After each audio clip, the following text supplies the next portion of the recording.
और अब इस वक्त की बड़ी खबर आपको बताते हैं। ज्ञानव्यापी मामले में सुप्रीम सुनवाई शुरू होने वाली है। मुस्लिम पक्ष की याचिका पर सुप्रीम कोर्ट में सुनवाई होने वाली है। 3 बजे का वक्त मुकर्रर किया गया था। हिंदू पक्ष ने सुप्रीम कोर्ट में अपना हलफनामा दाखिल कर दिया है। मुस्लिम पक्ष ने लोअर कोर्ट के फैसले को ही चुनौती दी है। सुप्रीम कोर्ट की 3 जजों की बेंच पूरे मामले की सुनवाई कर रही है। इस वक्त की बड़ी खबर आप बता रहे हैं। सुप्रीम कोर्ट की 3 जजों की बेंच के सामने ये पूरा मामला है। दरअसल मुस्लिम पक्ष ने सर्वे रिपोर्ट के आधार पर जो सुनवाई निचली अदालत में जारी है उसे ही चुनौती दी है मुस्लिम पक्ष ने, और इस पूरे मामले पर हिंदू पक्ष ने अपना हलफनामा दाखिल कर दिया है, अपना जवाब दाखिल किया है। 3 बजे का वक्त मुकर्रर किया गया था पूरे मामले में सुनवाई के लिए, और 3 जजों की बेंच पूरे मामले की सुनवाई करेगी। तो इस वक्त की बड़ी खबर आप बता रहे हैं। नमित त्यागी हमारे सहयोगी इस खबर पर बातचीत करने के लिए दिल्ली से जुड़ रहे हैं। नमित, क्या बेंच बैठ गई है इस पूरे मामले को सुनने के लिए? देखिए, बिल्कुल सुप्रीम कोर्ट के अंदर 3 बजे का वक्त मुकर्रर किया गया था और सभी जो जस्टिस हैं वो आ चुके हैं और कुछ ही मिनटों के बाद जो इस बड़े मामले पर सुनवाई जो है सुप्रीम कोर्ट में शुरू होगी। ठीक इससे पहले बात करें तो जो हिंदू पक्ष की तरफ से जवाब दाखिल करने को लेकर 1 दिन का वक्त मांगा गया था, उसमें अब हिंदू पक्ष की तरफ से जो वकील हैं हरिशंकर जैन, उन्होंने 274 पन्नों का जो हलफनामा है, पूरा जो जवाब है, डॉक्यूमेंट है, वो सुप्रीम कोर्ट में सबमिट किया है। और कुछ देर पहले ही उन्होंने ये बताया है कि जो उन्होंने 274 पेज पन्नों का जो जवाब दाखिल किया है उसमें साफ तौर पर कहा गया है कि ज्ञानव्यापी मस्जिद मंदिर की जगह पर बनाई गई है, पहले वहां पर मंदिर था। और साथ ही साथ औरंगजेब के बारे में भी कहा है कि औरंगजेब ने न केवल ज्ञानव्यापी बल्कि पूरे काशी के अंदर कई ऐसे मंदिर थे जिनको विध्वंस किया गया था। और शिवलिंग जो कि सर्वे जब किया जा रहा था ज्ञानव्यापी मस्जिद का, वहां पर जो शिवलिंग की बात सामने आई थी उस पर भी हरिशंकर जैन ने कहा है कि शिवलिंग के ऊपर जो दरार की बात सामने आ रही है, दरअसल उस शिवलिंग के ऊपर एक हीरा था और उस हीरे को जब औरंगजेब ने हटाया था उस वक्त उस शिवलिंग पर दरार आ गई थी। तो ये तमाम बातों का जिक्र जो है वो पूरे जवाब में किया। साथ ही साथ हरिशंकर जैन ने यह भी कहा है कि उन्होंने 274 पन्नों के जो डॉक्यूमेंट उन्होंने सबमिट किए हैं पूरे सबूतों के साथ, उसमें यह भी बताया गया है कि काशी की क्या महत्वता है, किस तरीके से काशी के अंदर जो ज्ञानव्यापी मस्जिद जिसको अब कहा जाता है उससे पहले वहां पर मंदिर हुआ करता था। इन तमाम बातों का जिक्र जो है वो 274 पन्नों को जो डॉक्यूमेंट सुप्रीम कोर्ट के अंदर सबमिट किया है हिंदू पक्ष की तरफ से, उसमें जिक्र किया गया है। जहां तक ज्ञानव्यापी मस्जिद की बात करते हैं, जहां पर आज दिन में तस्वीरें देखी गई थी कि भारी संख्या में जो नमाजी थे वो वहां पर पहुंच गए थे। हालांकि इससे पहले वजू खाने को जब सील किया गया था तो उस दौरान ये कहा गया था कि सभी मुस्लिम धर्म के लोगों को कि आप वजू घर से ही करके आइए क्योंकि यहां पर नहीं किया जाएगा। बावजूद उसके 30 लोगों के आने की संभावना थी, लेकिन 700 नमाजी आज वहां पर पहुंचे, जिसके बाद मस्जिद के गेट को बंद भी कर दिया गया था। नमित, ये 274 पन्नों का जो हलफनामा हिंदू पक्ष की तरफ से दिया गया है, जो पूरी जानकारी दी गई है, तो क्या ऐसा लगता है कि किसी कंक्लूजन पर आज सुप्रीम कोर्ट पहुंच पाएगा? 3 बजे जो बेंच बैठी है, किसी कंक्लूजन पर यह बेंच पहुंच पाएगी आज? देखिए, बिल्कुल इंतजार सभी को हो और हिंदू पक्षों की तरफ से कुछ वकीलों से मेरी अभी कुछ देर पहले बातचीत हुई थी। उन्होंने कहा था कि जिसके लिए हमने 1 दिन का वक्त लिया था सुप्रीम कोर्ट से, उन तमाम बातों को हमने अपनी जवाब में लिखा है और जो जवाबों के साथ साथ कुछ सबूत जो हैं, सबूतों को भी पेश किया गया है सुप्रीम कोर्ट के अंदर। ऐसे में अब सुप्रीम कोर्ट के सामने सभी पक्षों के जवाब आ चुके हैं। मुस्लिम पक्ष पहले से ही जल्दबाजी कर रहा है इस मामले में। कल भी हमने देखा था कि मुस्लिम पक्ष ने इस बात का विरोध किया था जब सुप्रीम कोर्ट ने सुनवाई को आज 3 बजे के लिए टाल दिया गया था। उस दौरान मुस्लिम पक्ष ने इस फैसले का विरोध किया था। हालांकि अब जो दोनों सर्वे हुए थे ज्ञानव्यापी में, उनमें दोनों सर्वों की रिपोर्ट जो है वो कोर्ट में से सौंप दी गई है। वो जो सर्वे में बातें कही गई हैं वो भी छन छन कर सामने आ गई। तो अब सुप्रीम कोर्ट के सामने सभी चीजें साफ हैं। 274 पन्नों का हिंदू पक्ष का जो पूरा जवाब है वो भी सामने है, साथ ही जो 2 सर्वे किए गए थे ज्ञानव्यापी मस्जिद के अंदर वो सर्वे भी सामने है। तो ऐसे में अब सुप्रीम कोर्ट को डिसाइड करना है कि आखिर इस मामले में क्या फैसला सुप्रीम कोर्ट देगी। नमित, बेसिकली जो मुस्लिम पक्ष है वो चुनौती इस पूरे सर्वे को, और जो निचली अदालत में मामले की सुनवाई हो रही है उसे जो चुनौती दी जा रही है उसका बेसिक ये है कि प्लेसेस ऑफ वर्शिप एक्ट 1991 का जो एक्ट है उसे आधार बना करके मुस्लिम पक्ष इस पूरे मामले को चुनौती दे रहा है और कह रहा है कि इस पूरे मामले को खारिज कर देना चाहिए। इसे काउंटर करने के लिए हिंदू पक्ष ने क्या दलील दी है कोर्ट में? जो लिखित हलफनामा है, क्या इसमें भी कोई जिक्र है?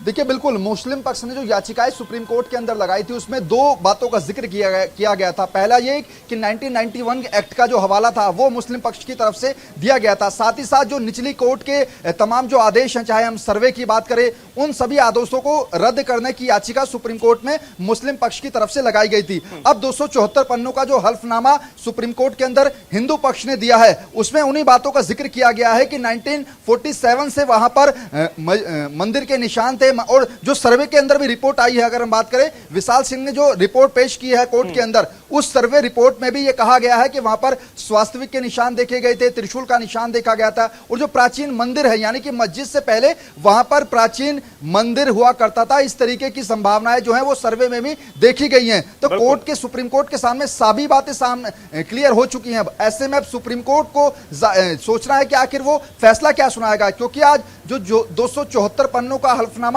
पेश किया गया है, जो रिपोर्ट दाखिल की गई है, उसमें भी कई बातों का जिक्र किया गया है। और उसमें कहा गया है कि सन 1947 से पहले वहां पर ज्ञानव्यापी मस्जिद से पहले मंदिर था, उस मंदिर के ऊपर जो है मस्जिद का गुंबद जबरदस्त बनाया गया। शुक्रिया नमित इस खबर पर जानकारी देने के लिए, बातचीत के लिए। आपका अपडेट के दोबारा आपके पास लौटेंगे।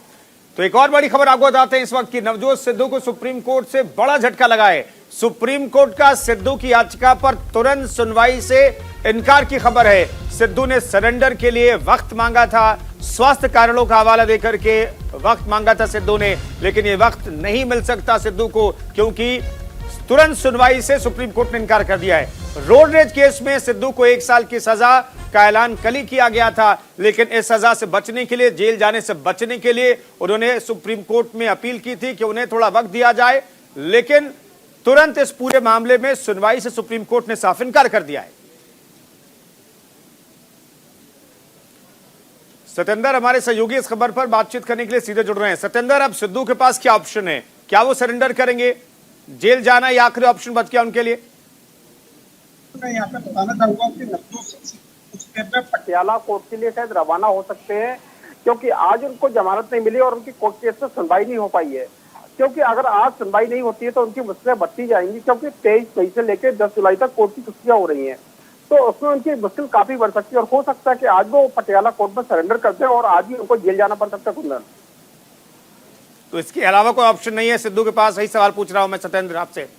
नहीं, इस समय देखा जाए तो इस समय उनके पास कोई ऑप्शन नहीं है। हालांकि प्रियंका गांधी ने नवजोत सिंह सिद्धू को फोन करके उनका हौसला अफजाई जरूर की है, लेकिन इस समय उनके पास कोई और ऑप्शन नजर नहीं आ रहा है। तो हो सकता है कि अब उनको शायद उनके पास यही एक ऑप्शन है कि जेल बचे। लेकिन अकाली दल के किसी नेता ने एक उनको ऑप्शन दिया है कि उन्होंने कमेंट किया है कि पहले तो ये बहुत ज्यादा मतलब कमेंट्स करते थे, हुंकारा मारते थे, लेकिन अब कुछ नहीं कर पा रहे हैं वो। कुंदन, शुक्रिया सत्येंद्र इस खबर पर जानकारी देने के लिए आपका। तो सिद्धू के पास कोई ऑप्शन नहीं बचता है, उन्हें सरेंडर करना होगा, क्योंकि सुप्रीम अदालत ने भी इस पूरे मामले में तुरंत सुनवाई से इनकार कर दिया है। ऐसे में सिद्धू के पास कोई रास्ता नहीं बचा है, उन्हें जेल जाना होगा, सरेंडर करना होगा। फिलहाल आगे बढ़ते हैं। रामबन जिले में जम्मू श्रीनगर राष्ट्रीय राजमार्ग पर निर्माणाधीन 4 लेन की सुरंग का एक हिस्सा कल रात ढह जाने से कई लोगों के फंसे होने की आशंका जताई जा रही है। अभी तक 3 लोगों को बचा लिया गया है। मलबे में अभी भी 9 से 10 मजदूरों के फंसे होने की आशंका है। अधिकारियों ने बताया कि खूनी नाले में सुरंग के आगे का हिस्सा जांच के दौरान ढह गया। उन्होंने बताया कि पुलिस और सेना ने संयुक्त बचाव अभियान तुरंत शुरू कर दिया है। अधिकारियों ने बताया कि 4 लोगों को बचा लिया गया और उनका इलाज चल रहा है। उन्होंने बताया कि सुरंग के आगे के हिस्से की तरफ खड़े बुलडोजर और ट्रक समेत कई वाहन और मशीनें क्षतिग्रस्त हुई हैं।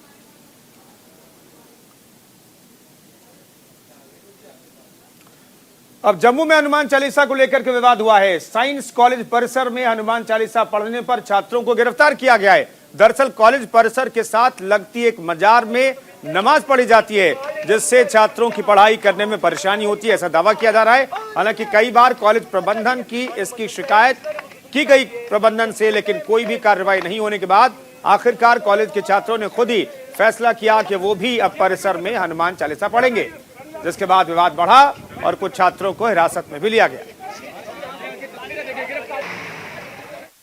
जब तक हमारी मांगे पूरी नहीं होंगी, जब तक छात्रों की आवाजें अधिकारियों तक नहीं पहुंची जाएंगी, तब तक जी रोज रहेगा। यानी कि सिर्फ मांगों को पूरी नहीं, मांगों को नहीं, अपने हक के लिए, छात्रों के हक के लिए।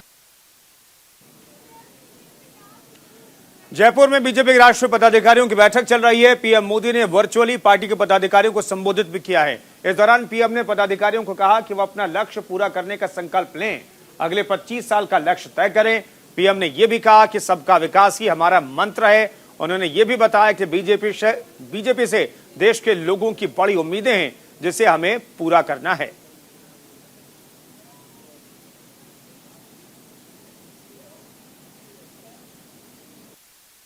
ये 8 वर्ष देश के छोटे किसानों, देश के श्रमिकों, देश के मध्यम वर्ग की अपेक्षाओं को पूरा करने वाले रहे। ये 8 वर्ष देश के संतुलित विकास, सामाजिक न्याय और सामाजिक सुरक्षा के लिए भी रहे हैं। और ये 8 वर्ष देश की माताओं, बहनों, बेटियों के सशक्तिकरण, उनकी गरिमा बढ़ाने के प्रयासों के नाम रहे हैं। साथियों, सरकार पर, सरकार की व्यवस्थाओं पर, सरकार के डिलीवरी मैकेनिज्म पर किसी समय देश का जो भरोसा उठ गया था, 2014 के बाद जनता जनार्दन के आशीर्वाद से भाजपा सरकार उसे वापस लेकर आई है। साथियों, जिस एक और विषय पर हमें निरंतर कार्य करते रहना है, वो है देश में विकासवाद की राजनीति की चौतरफा, चहुं दिशा में स्थापना होनी चाहिए। कोई भी दल हो, उसको भी विकासवाद की राजनीति पर आने के लिए मजबूर करना। साथियों, हम बड़े गर्व से कह सकते हैं कि ये भारतीय जनता पार्टी है जिसने विकासवाद की राजनीति को देश की राजनीति की मुख्य धारा बना दिया है। आज कोई भी चुनाव हो, विकास में विश्वास करने वाले लोग हो या न हो, समाज को तोड़ने की राजनीति करने वाले लोग हो तो भी, शॉर्टकट ढूंढ करके सत्ता पाने के नुस्खे आजमाने वाले लोग हो तो भी, चाहते हो या न चाहते हो, लेकिन चुनाव में हर किसी को विकास के नाम पर बात करनी ही पड़ती है। चुनाव के मैदान में विकास की चर्चा करनी ही पड़ती है। और गर्व है भारतीय जनता पार्टी कि हमने राजनीति को इसकी विकासवाद की धारा के साथ प्रमुख रूप से बल दिया है। तो जयपुर में बीजेपी की बैठक में कई मुद्दे पार्टी के सामने हैं, जिसे लेकर विपक्ष बीजेपी सरकार को घेरता है। किसानों का मुद्दा भी इनमें से एक है। बीजेपी किसान मोर्चा के राष्ट्रीय अध्यक्ष राजकुमार चहर से इन्हीं मुद्दों पर बात की हमारे सहयोगी अजस पीयूष शुक्ला ने। राजकुमार चहल साहब हमारे साथ मौजूद हैं। सर, किसानों का मुद्दा रहा हो या फिर महंगाई का मुद्दा रहा हो, विपक्ष लगातार आप लोगों के ऊपर हमलावर रहा है। बैठक है, चिंतन मंथन, इन सभी के बीच क्या इन मुद्दों को भी सामने रखा जाएगा? देखिए, किसानों का मुद्दा तो राजस्थान के अंदर है। राजस्थान की जब सरकार आई थी तो उससे पहले राजस्थान के घोषणा पत्र में कांग्रेस पार्टी ने ये कहा था, विशेषकर राहुल गांधी जी ने, जो कांग्रेस पार्टी के तथाकथित युवराज हैं, उन्होंने ये कहा था कि 1, 2, 3, 4, 5, 6, 7, 8, 9, 10 10 दिन जब होंगे जब किसानों का कर्ज माफ हो जाएगा, पूर्ण कर्ज माफी कर दी जाएगी। 10 दिन हो गए, गिनती उनको आती है कि नहीं आती भगवान जाने, लेकिन किसानों के दुश्मन बने हुए हैं, आज तक कर्ज माफ नहीं किया। तो भैया मुद्दा तो किसानों का राजस्थान के अंदर है। भारतीय जनता पार्टी ने, देश के प्रधानमंत्री माननीय नरेंद्र मोदी जी ने किसानों के हित के लिए हमेशा कार्य किया है। लगातार किसानों के हित के लिए निरंतर काम करते चले आ रहे हैं। तो आप देखिएगा राजस्थान के अंदर जिस प्रकार की हालत किसान की हो गई है, लोग सुसाइड तक कर रहे हैं। पंजाब में भी किसान सुसाइड कर रहा है। अब वहाँ कोई किसान यूनियन का नेता नहीं बोल रहा है। मैं पंजाब जाके आया था किसान परिवारों से मिलके। तो अब कांग्रेस पार्टी का ये अंतिम समय का राज चल रहा है राजस्थान के अंदर। अब आने वाले समय में भारतीय जनता पार्टी की प्रचंड बहुमत की सरकार भी बनेगी और वो निरंतर चलेगी। महंगाई को लेकर कुछ विकल्प? देखिए महंगाई और ये सब कोई ये ठीक है कि कहीं ना कहीं अंतर्राष्ट्रीय जब चीज़ें होती हैं तो महंगाई भी कदम कुछ बढ़ाती है, लेकिन उसके बावजूद भी कोई ऐसी स्थिति नहीं है, सब ठीक है। तो हमारे साथ बातचीत कर रहे थे राजकुमार चहल साहब। न्यूज़ इंडिया के लिए कैमरा पर्सन गोपाल के साथ अजय सुरपीयूष शुक्ला, जयपुर। और अभी रुक रहे हैं छोटे से ब्रेक के लिए, फौरन हाजिर होते हैं। बने रहिए न्यूज़ इंडिया के साथ।